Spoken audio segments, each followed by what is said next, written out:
नई दिल्ली रेल पर मची भगदड़, 18 की मौत। लेकिन असली वजह क्या? नई दिल्ली रेलवे स्टेशन पर शनिवार रात को भगदड़ मच गई, जिससे 18 लोगों की जान चली गई। वहीं कई लोग घायल हो गए। हादसे पर प्रधानमंत्री नरेंद्र मोदी, दिल्ली के उपराज्यपाल व विपक्ष के कई नेताओं ने दुख जताया है।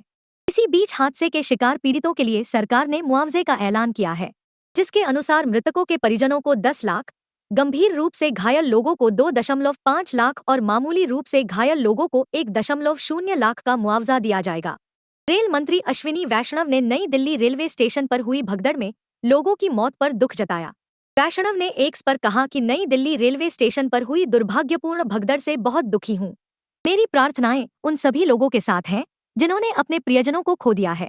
मेरी टीम उन सभी लोगों की सहायता करने के लिए काम कर रही है जो इस दुखद घटना से प्रभावित हुए हैं। नई दिल्ली रेलवे स्टेशन पर भगदड़ मामले में राष्ट्रपति द्रौपदी मुर्मू ने दुख जताया है।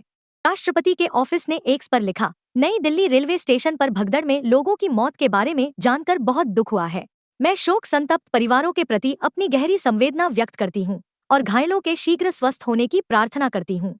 नई दिल्ली रेलवे स्टेशन पर भगदड़ के शिकार लोगों की प्रशासन द्वारा लिस्ट जारी कर दी गई है, जिसके अनुसार मृतकों की पहचान आहा देवी 79 वर्ष, पत्नी रविंदी नाथ निवासी बक्सर, पूनम देवी 40 वर्ष, पत्नी मेघनाथ निवासी सारण, ललिता देवी 35 वर्ष, पत्नी संतोष निवासी पन्ना, सुरुचि पुत्री 11 वर्ष, मनोज शाह निवासी मुजफ्फरपुर, कृष्णा देवी 40 वर्ष, पत्नी विजय शाह निवासी समस्तीपुर, विजय शाह 15 वर्ष, पुत्र राम स्वरूप शाह निवासी समस्तीपुर, नीरज 12 वर्ष, पुत्र इंद्रजीत पासवान निवासी वैशाली, शांति देवी 40 वर्ष, पत्नी राजकुमार मांझी निवासी नवादा, पूजा कुमार 8 वर्ष, पुत्री राजकुमार मांझी निवासी नवादा।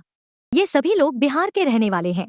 इसके अलावा हादसे में दिल्ली के 8 लोगों की भी मौत हुई है, जिनमें पिंकी देवी 41 वर्ष, पत्नी उपेंद्र शर्मा निवासी संगम विहार, शीला देवी 50 वर्ष, पत्नी उमेश गिरी निवासी सरिता विहार, व्योम 25 वर्ष, पुत्र धर्मवीर निवासी बवाना, पूनम 34 वर्ष, पत्नी वीरेंद्र सिंह निवासी महावीर एनक्लेव, ममता झा 40 वर्ष, पत्नी विपिन झा निवासी नांगलोई, रिया सिंह 7 वर्ष, पुत्री ओपिल सिंह निवासी सागरपुर, बेबी कुमारी 24 वर्ष, पुत्री प्रभु शाह निवासी बिजवासन, मनोज 47 वर्ष, पुत्र पंचदेव कुशवाहा निवासी नांगलोई। ये सभी लोग दिल्ली के रहने वाले 7 थे, जबकि एक अन्य की पहचान संगीता मलिक 34 वर्ष, पत्नी मोहित मलिक निवासी भिवानी, हरियाणा के रूप में हुई है। दिल्ली रेलवे स्टेशन पर हुई भगदड़ के उच्च स्तरीय जांच के आदेश दिए गए हैं। हादसा कैसे हुआ, इसको लेकर उत्तर रेलवे के सीपीआरओ हिमांशु शेखर का भी बयान आया है। उन्होंने कहा कि जिस वक्त घटना घटी उस वक्त प्लेटफॉर्म 14 पर पटना की ओर जाने वाली मगध एक्सप्रेस और प्लेटफॉर्म 15 पर जम्मू की ओर जाने वाली संपर्क क्रांति खड़ी थी। इसी दौरान प्लेटफॉर्म पर भीड़ थी और कई यात्री फिसल कर गिर गए, जिससे यह दुखद हादसा हुआ। इस हादसे की उच्च स्तरीय कमेटी द्वारा जांच की जा रही है। नई दिल्ली रेलवे स्टेशन हादसे में मरने वाले बिहार के लोगों के आश्रितों को 2-2 लाख रुपए का मुआवजा दिया जाएगा। इसको लेकर बिहार के मुख्यमंत्री नीतीश कुमार ने ऐलान किया है। वहीं घायलों को भी सरकार की तरफ से 50,000 रुपए की राशि दी जाएगी। नई दिल्ली रेलवे स्टेशन पर भगदड़ की घटना पर आप नेता राघव चड्ढा ने भारतीय रेलवे की व्यवस्थाओं पर सवाल उठाए। उन्होंने कहा कि देश के साधारण लोगों को ट्रेनों में खड़े होने तक की जगह नहीं मिलती। जब तक जवाबदेही तय नहीं होगी, ऐसी घटनाएं होती रहेंगी। ये जो घटना घटी है, ये दिखाता है कि भारतीय रेल की अव्यवस्था और लापरवाही किस स्तर तक पहुंच चुकी है। हमारे देश के भोले भाले नागरिकों को आलू की बोरियों की भांति ट्रेन में लाद कर ठूस कर भेजा जाता है। यहाँ तक कि अगर किसी व्यक्ति को ट्रेन के शौचालय में खड़े होने की या बैठने की जगह मिल जाती है तो वो यात्री अपने आप को सौभाग्यशाली महसूस करता है। स्थिति ये है कि हमारे देश के भोले भाले लोगों को भेड़ बकरियों की तरह ट्रेन में लादा जाता है और वे भी अपनी किस्मत समझ के इसे स्वीकार कर लेते हैं। बेहद दुखदायक ये घटना है। मेरा भारतीय रेल से सीधे तौर पे सवाल रहेगा कि आए दिन हम इस प्रकार की घटनाएं देखते रहते हैं, लेकिन कोई एक्शन नहीं लिया जाता, किसी की जिम्मेदारी फिक्स नहीं की जाती, हेड्स रोल नहीं किए जाते हैं। किसी की जिम्मेदारी और अकाउंटेबिलिटी फिक्स होगी, कार्रवाई होगी, तभी जाकर आने वाले समय में इस प्रकार की घटनाएं ना घटें, ये हम सुनिश्चित कर पाएंगे। वहीं कुछ यात्रियों ने भी क्या कहा, आप भी सुने। इतनी भीड़ मैंने सन 81 से रेलवे में भर्ती हूँ, यहाँ पर कुली का काम कर रहा हूँ। मैंने ऐसी भीड़ कभी जिंदगी में नहीं देखी। तो ये हमसा हुआ, प्रयागराज स्पेशल भेज रहे थे ये लोग, उसको 12 नंबर से चेंज 16 नंबर कर दिया। तो 12 नंबर की पब्लिक 16 पे आई और बाहर की पब्लिक जब 16 पे जाने लगी तो एकदम बच गई पब्लिक। एस्केलेटर और जीने पे पब्लिक गिर गई। कुली भाइयों को ठीक पड़ा, कुली भाई दौड़ के आए, पूरे कुली भाइयों ने रास्ता ब्लॉक किया, ब्लॉक करके पब्लिक को रोक के और लाश निकाली। हमने खुद ने एम्बुलेंस में लोड की। अच्छा, आपने लाशें खुद निकाली हैं? खुद निकाली है साहब। कितनी लाशें निकाली आपने? 15 हमने लोड किए और आगे पता नहीं है, 15 हमने लोड किए। तो किस तरह का मंजर था कि आपने जो देखा होगा? अरे साहब, खाई जूता पड़ा, खाई कपड़ा पड़ा, पब्लिक भच गई, एकदम दब गई नीचे पब्लिक दब गई एकदम।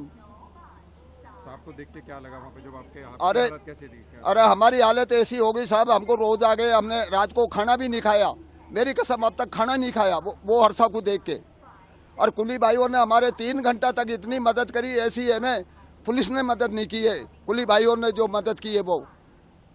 क्या प्रशासन वहाँ पे था कोई पुलिस की तरफ से? अरे साहब, प्रशासन एक आध यार जिनको हमने फोन किया, भाई पुलिस बुलाओ। अरे भाई हंगामा मत करो, आएगी। तो वो दमकड़ आई पानी की, 3 दमकड़ आई थी पानी, आग 1900 की आग लग गई।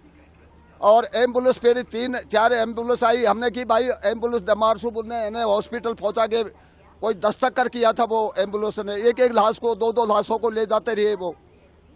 ये घटना हमने देखी है साहब। नई दिल्ली रेलवे स्टेशन भारतीय वायु सेना के सार्जेंट और चश्मदीद अजीत ने कहा, ड्यूटी के बाद लौटते समय भारी भीड़ के कारण मैं आगे नहीं बढ़ सका। नई दिल्ली रेलवे स्टेशन पे हमारा एक ऑफिस होता है, यहाँ पे ट्राई सर्विस आर्मी नेवी मिल के काम करते हैं और मैं यहाँ पे एक स्पेसिफिक ड्यूटी के लिए आया हुआ हूँ, क्योंकि यहाँ पे कुछ वीआईपी मूवमेंट्स होते हैं नई दिल्ली रेलवे स्टेशन से।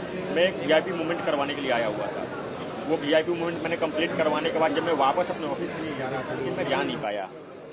और इस चीज़ की आशंका मुझे शाम को 5 बजे हो गई थी, क्योंकि मैं जब ड्यूटी आ रहा था, लोक कल्याण मार्ग से मैं आ रहा था अपने नई दिल्ली के लिए, तो मेरे को नई दिल्ली मेट्रो से निकलने में 1 घंटे लगे, जो कि 2 मिनट का काम है। वहां से नई दिल्ली रेलवे स्टेशन से निकलने में 1 घंटे लगे, इतना ज्यादा पब्लिक वहां पे हो रही थी। और इस चीज को मेरे को ऐसा लग रहा था कि ये पब्लिक टोटल की टोटल मात्र और मात्र नई दिल्ली रेलवे स्टेशन में जाएगी। मैं 29 जनवरी को मौनी अमावस्या जो कि भगदड़ हुआ था महाकुंभ में, मैं वहीं पे था उस टाइम पे। मैं वहां पे होने का टाइम पे मैंने देखा था कि कैसी स्थिति बनती है और कितना भीड़ बनता है। जी, मैं जब वो मूवमेंट करवाने के बाद वहां वापस जा रहा था तो मेरे को जाने का रास्ता नहीं मिला, और तब मैंने यहाँ पे नीचे उतर के और प्लेटफॉर्म नंबर 14 पे, इवन 13 पे भी, और मैंने अपने खुद से एक अनाउंसमेंट किया कि भारतीय सेना की तरफ से, प्रशासन की तरफ से ऐसा बता रहे हैं कि 2-3 दिन 4 दिन जो भी हो रुक जाइए, आपको जगह नहीं मिल रही है। एक ही ट्रेन में, एक ट्रेन में 5000-10,000 आदमी एक टाइम पे नहीं जा सकते हैं, ऐसा मैंने बताया, अनाउंसमेंट भी किया, लेकिन कोई मानने को तैयार नहीं है। एक जगह से 2 जगह, इस ट्रेन पे नहीं मिला उस ट्रेन में मिलेगा, उस ट्रेन में नहीं मिला इस ट्रेन में मिलेगा, इस तरीके का एक सिनेरियो बनाया गया, और जिसका परिणाम ये हुआ कि इतना बड़ा भगदड़ हो गया और इस तरह का यहाँ पे घटना घट गई। आपको क्या लगता है कि लोग कह रहे प्रशासन नहीं था यहाँ पर? और प्रशासन, देखिए, प्रशासन जहाँ पे 5000-10,000 लोग एक ही जगह पे, एक ही स्पॉट पे एकत्रित हो जाएंगे, तो प्रशासन वहाँ पे कितना ही हो सकता है? 10, 5, 50 मान लीजिए, तो 10,000 को 50 लोग को हैंडल करने के लिए, एक ही जगह पे एकत्रित होने के लिए बहुत ज्यादा बिखरना पड़ता है और बहुत मेहनत करनी पड़ती है। उन्होंने किया भी, मैंने देख रहा था, लेकिन कोई सुनने को तैयार नहीं है। इवन आप मेरा वीडियो ले सकते हैं, मेरा खुद का वीडियो है, मैंने गला फाड़ के चिल्लाया कि आप लोग 1-2 दिन 3 दिन 4 दिन रुक जाइए, अभी मेला 26 फरवरी तक है। लेकिन आज के आज एक ही ट्रेन में सारे के सारे बंदे जाना ये उचित नहीं है, और ऐसा भगदड़ मच सकता है। मैंने अपने वीडियो में बताया, ये मैंने 8 बजे बताया और 8:30 बजे ऐसी घटना घट गई। तो आपको लगता है कि उस वक्त जो अनाउंसमेंट की बात कह रहे हैं लोग, अनाउंसमेंट क्या ऐसी हुई थी कि 12 या 16 पे आई ट्रेन का अनाउंसमेंट भी बदला था क्या? अनाउंसमेंट का मैंने इतना ध्यान नहीं दिया, क्या था, क्योंकि मैं अपने ड्यूटी पे अपना काम कर रहा था, मैं कुछ वीआईपी मूवमेंट के लिए आ रखा था। मैं इस चीज में इसलिए आ गया क्योंकि मैं जब वापस जा रहा था और मैं खुद वापस नहीं जा पाया अपने ऑफिस में, तब मैं इसमें आया और यहाँ पे अनाउंसमेंट किया अपने तरफ से, जो भी गला फाड़ के यहाँ पब्लिक पे चिल्ला के मैंने बोला।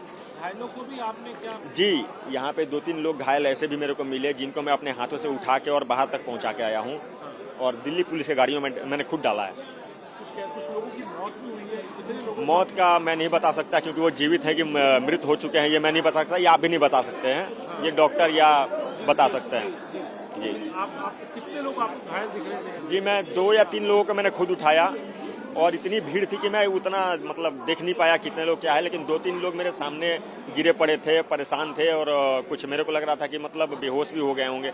उनको मैंने उठाया और मेरे एक साथी भी थे, उनके हेल्प से मैंने उनको वहाँ तक पहुँचाया। ये पूरा इस कॉरिडोर में था क्या? इस ऊपर भीड़ कहाँ पे थी? भीड़ ब्रिज पे नहीं थी, पूरे प्लेटफॉर्म पे थी। जहाँ पे ट्रेन आने की सूचना मिल रही है वहाँ की पूरी भीड़ शिफ्ट हो रही थी। यहाँ पे जितने चढ़ गए ट्रेन निकल गई, जो बचे नेक्स्ट जहाँ का अनाउंसमेंट हो रहा है फिर वहाँ पूरे शिफ्ट हो रही थी। जहाँ ट्रेन आ रही जी, नेक्स्ट वहाँ पे शिफ्ट होकर चले जा रहे हैं, जबकि ऐसा बता रहा जा रहा है कि भाई रुक जाइए 2 दिन 4 दिन यहीं पे रुक जाइए, आपको कोई पैसा नहीं लग रहा है। आप बहुत जगह है अपना नई दिल्ली रेलवे स्टेशन के आसपास में, आप बहुत जगह है, स्टेशन पे ही बहुत जगह है, क्योंकि महाकुंभ में जब लोग ऐसे सो सकते हैं आप भी यहाँ पे सो सकते हैं, और उसके बावजूद आप नहीं माने और ऐसी घटना घट गई। आपका नाम ही सार्जेंट अजीत।